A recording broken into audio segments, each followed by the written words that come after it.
Bom, pessoal, eu vou falar sobre dois canídeos mágicos presentes na história de Beren Lúthien. Então, a história de Beren Lúthien, sucintamente, só para as pessoas não ficarem muito perdidas, quem não conhece, é a história de um mortal que, para conquistar, conseguir se casar com a elfa imortal, Lúthien, o Beren tem que buscar uma joia mágica que está engastada na coroa de Morgoth, que é o pior inimigo de toda a mitologia de Tolkien. São 3, ele tem que trazer uma, mas isso é praticamente ser enviado à morte. Isso quem propõe é o pai da Lúthien, né? Ele não quer, no fundo, ele não quer que ele se case. Bom, nessa história tem esses canídeos, né? O Huan e o Carcharoth. Aqui a Clarissa Pinkola Estes, em Mulheres que Correm com Lobos, ela vai falar que os cães são mágicos do universo. Mágicos em que sentido, né? Nesse sentido que a gente atrela as fadas, os elfos, né? Estão ligados à questão da natureza e estão ligados à questão do fatum, né? Do destino. Fada, fatum, destino, né? Da morte, mortalidade e tudo mais. Vida sobrenatural e tudo mais. Bom, eles têm um caráter transformador, são gerador de relacionamentos, tem um caráter dualista do homem, né? Então muitas vezes é o duplo do homem, o espelho do homem, trazendo características não tão reveladas no primeiro momento, ele traz essa segunda característica, às vezes como oposto, ou só um segundo lado, né? Racional, instintivo, enfim, né? Natural, sobrenatural, e assim vai. Eles também representam a natureza dos bosques, são rastreadores, guardiões, mensageiros, né, no sentido do psicopompo, né, do mundo dos mortos, octoniano, dos deuses subterrâneos, são semelhantes aos lobos, só que são mais civilizados, né, diz aí a Clarissa.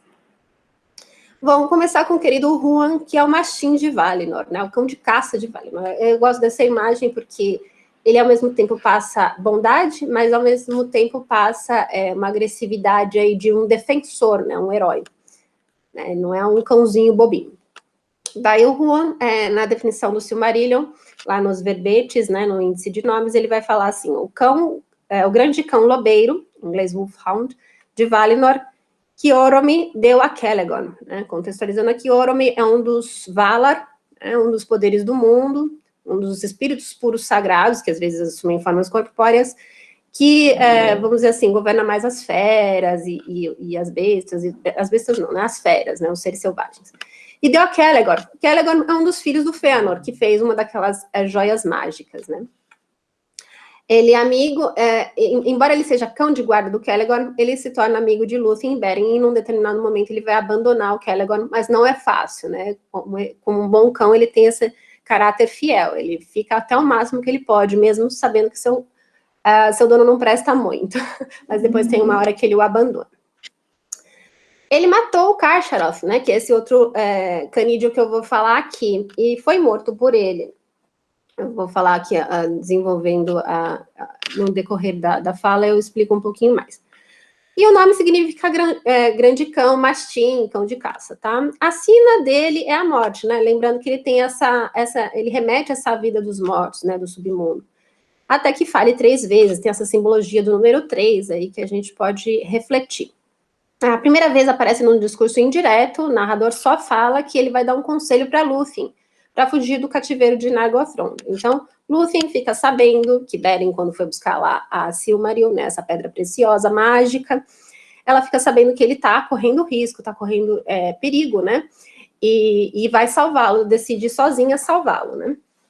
E aí, no meio do caminho, ela encontra Celegon e Curufin, que são esses 2 elfos, achando que eles iam ajudá-las em nada. O Celegon se apaixona por ela, quer casar com ela de maneira forçada e ela fica presa, né? E o Huan, que é o cão de guarda do Celegon, se enamora dela, né? Assim, sente amor por ela, né? Então, vamos dizer assim, que ele escolhe ela como dona de coração, mas ele continua fiel a Celegon, mas aí ele dá um conselhinho para ela fugir e deixa ela fugir e montar em cima dele. Então, isso mostra o quanto ele é grande como um cavalo, né? E ao mesmo tempo a grandiosidade dele de dignidade, né? Porque ele, como se ele pisasse em cima do seu orgulho para deixar ela fugir montada em cima dele. Mas ele ainda está fiel ao Celegon de certa forma, né? Não abandona de vez. Na segunda vez é o discurso livre, o discurso direto, desculpa, realmente tem uma fala do Huan que aparece ali, eu não trouxe porque o tempo, né? Mas o Beren, depois que ele é salvo pela Lúthien e tudo mais, lá na Torre do Sauron, pela Lúthien e pelo Huan, né? O Huan, ele é uma espécie de duplo da Lúthien, e depois também vai ser uma espécie de duplo do próprio Beren. Aí ele quer deixar a Lúthien, abandonar a Lúthien enquanto ela dormia, porque ele não queria que ela morresse, né? Que era uma demanda dele, o Beren achava, né? Mas aí o Huan o impede, de certa forma impede, não é que ele impede, mas ele aconselha que vai ser pior se ela não for com ele, né? Porque se ela for com ele, talvez eles tenham alguma sorte ali, mas não é muito certo, vai dar ruim de qualquer jeito. Mas se ela não for, ela vai morrer. Então vai ser pior ainda para ela, né? E a demanda não vai ser cumprida. Então ele acaba deixando, né? Fazer o quê? E por fim, a última fala é para cumprir justamente a sua sina, ele morre. Né? Então ele diz adeus, no discurso do narrador mesmo, né? Indireto. E, bom, o interessante aqui é que, vamos direto para o Karcharoth, que aí a gente desenvolve um pouquinho melhor, né? Ele é o lobo de Angband, que é esse lugar aí onde fica Morgoth, né? Na definição do Karcharoth, do Silmarillion, ele é o grande lobo de Angband que mordeu e arrancou a mão de Beren, que carregava Silmaril. Então, vou desenvolver isso um pouquinho mais aqui. Morto por Huan Doriath, né? E o nome... Doriath, o que é Doriath? É o reino onde Lúthien é a princesa élfica e o seu pai, Thingol, é o rei. Né? O pai que mandou o Beren buscar essa pedra mágica. E o nome é traduzido como Goela Vermelha, e também tem outras definições, denominações, né? Ele é o filhote de Draugluin. Quem é Draugluin? É o primeiro lobisomem da mitologia tolkieniana, né? Lobisomem não nesse sentido que a gente conhece lobisomem do nosso folclore, né? É um grande lobo bem racional, né?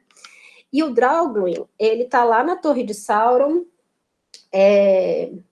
e ele tá, enfim, ele quer matar o Beren, e infelizmente o Finrod, o amigo dele, Finrod Felagund, acaba falecendo nessa história, porque ele estava lá ajudando o Beren, né? E o próprio Huan, ele vai matando uma série de lobos que estão lá, que vão comer os prisioneiros do Sauron, e um deles é o Beren, né? E o Huan vai lá e mata o Draugluin, né? Então, para vocês verem a força do Huan, né? Porque o Draugluin é muito temível. Só que o Karcharoth é filho dele, né? Então, é uma cria desse grande lobisomem lobo, né? Ele é criado, alimentado pelo próprio Morgoth, né? O próprio demônio, basicamente, vai lá e alimenta esse cão. E ele é destinado, para que ele existe? Ele existe para uma única coisa, matar o Huan. No fim das contas, Beren e Lúthien chegam em Angband, conseguem pegar a Silmaril, e quando vão sair a Silmaril, quando eles vão sair, o Karcharoth tá lá acordado e furioso, e vai lá e come a mão direita do Beren. E essa pedra preciosa, né, tem uma profecia de Varda, que é uma outra vale, ela vai dizer que ela inflamou essas pedras com sua luz abençoada, lá sagrada. Ela vai dizer que esses espíritos malignos não conseguem suportar encostar nessa pedra. Então, quando ele come a mão do Beren com a pedra, essa pedra queima as entranhas dele e ele sai uivando, feito um louco, correndo, estribuchando por aí. E aí, nisso, o Huan, que tem uma ligação com o Valinor, chama as aves, as águias, né? E eles voam rápido até Doriath antes que o Karcharoth chegasse lá. Mas ele ia chegar lá, eles iam lutar. E aí é que os dois têm um grande embate, né? Vem várias pessoas lutar contra o Karcharoth, não é só o Huan, mas no fim das contas é um contra o outro. E o Karcharoth acaba sendo morto por Huan, mas ele fere o Huan de morte, então, pouco tempo depois o Huan morre também.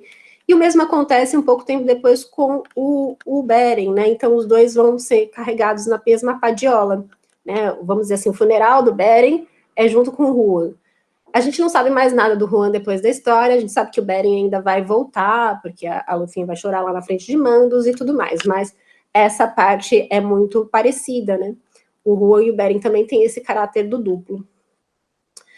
No The Road to Middle-earth, o Tom Shippey vai falar que as histórias de Beren e Lúthien, às vezes recebem críticas por serem muito ligadas às inspirações. Ele não consegue se desprender muito das inspirações que ele tem. Eu, particularmente, acho que isso pode ser um charme, né? Mas, claramente, a gente vê uma ligação com Fenrir e Karkaroff. Não sei pronunciar palavras nórdicas, então eu vou falar Fenrir mesmo, tá? Depois vocês me corrijam. Das Edas, né? Ele é um filho de Loki. O Loki tem essas crias aí, muito louco. Pode ser bonitinho na série, mas é muito louco. E o significado do nórdico antigo é morador do poço. Ele é destinado a matar Odin, né, seu irmão, mas ele falha na missão. E ele é morto por Vidar, ou Vidar, que é o filho de Odin. E ele arranca a mão de Tyr, e que em algumas versões ele é filho de Odin, ou então ele é um deus, mas um deus, entre aspas, do bem, né? Vamos dizer assim, do lado mais de Odin. Tem o Cérbero, né, da mitologia grega, que lembra bastante o fofo, né, do Fluffy do Harry Potter, que é um cão de 3 cabeças. E também tem um significado muito parecido com o significado do nosso amigo Fenrir aqui, né? Demônio do poço, morador do poço. E ele guarda o Hades. Você até pode entrar no Hades, que é esse reino dos mortos na mitologia grega, mas você não pode sair. Aí o Tom Shippey vai falar que o Garm tem uma relação com o Huan, né? Outro cão lá da mitologia nórdica. E uma curiosidade, ele aparece no Mestre Gilles da Aldeia, mas é um cãozinho fofinho, assim, engraçadinho, doméstico, né? Mais uma das sátiras do Tolkien, né? Mas o Garm não, é tipo um lobo, um cão de gelo, né? Para mim, ele lembra mais o Karkaroff. Talvez ele tenha essa relação com o Huan por ter a Hela, né, como a sua companheira. Então, o Huan e a Lúthien, a Hela e o Garm, na mitologia nórdica, né? Então, é um cão de gelo, o guardião do reino da Hela, que é a deusa dos reinos dos mortos e a filha de Loki. E, por coincidência, a Cate Blanchett, ela fez, na adaptação da Marvel, né, a Hela, e ela é também a Galadriel no Senhor dos Anéis, né, na adaptação cinematográfica. E uma outra coisa interessante é que Hela em inglês é Hell, que lembra muito inferno, né? E inferno e inverno também são palavras muito parecidas, então a gente tem essa noção aí nórdica de lugar muito frio do inverno, embora a gente pense muitas vezes no Ocidente como um lugar bem quente, com calor e fogo e tudo mais. O Garm e o Tyr se matam no Ragnarok, né, essa batalha final aí da mitologia nórdica, vamos dizer, e existem teorias de que ele seria o próprio Fenrir. E só para finalizar aqui, a gente tem o Gellert e o Huan do mito galês, da lenda galesa, né, uma relação Gellert e Huan. Eu adorei essa história, achei muito fofinha, que é triste, na verdade, não é fofinha nada, mas é triste. Tocante, pronto, um termo melhor. Então, assim, chega o rei galês, encontra o berço do seu bebê vazio e um cão com a boca toda ensanguentada. Ele pega a sua espada e mata esse cão, porque afinal esse cão provavelmente matou seu filho. Depois disso, ele olha atrás do berço, o bebezinho estava vivo atrás do berço e um lobo caído, ensanguentado, que na verdade teria sido morto por esse cão, ou seja, ele matou o cão que salvou o seu filho. Aí depois disso ele fica deprimido pelo resto da vida, nunca mais encontra o rei Linwelyn, nunca mais encontra felicidade e tudo mais. E tem o Caval, que é o cão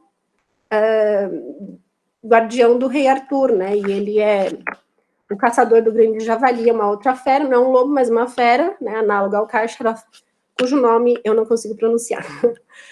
E é isso, preparem o print. Será que eu consegui, gente? Ai, eu consegui, eu tô tão feliz. Entrem no site tolkienista.com, lá tem todos os meus contatos. E depois entrem no canal, deixe seu like, se inscreva, beijos e até mais.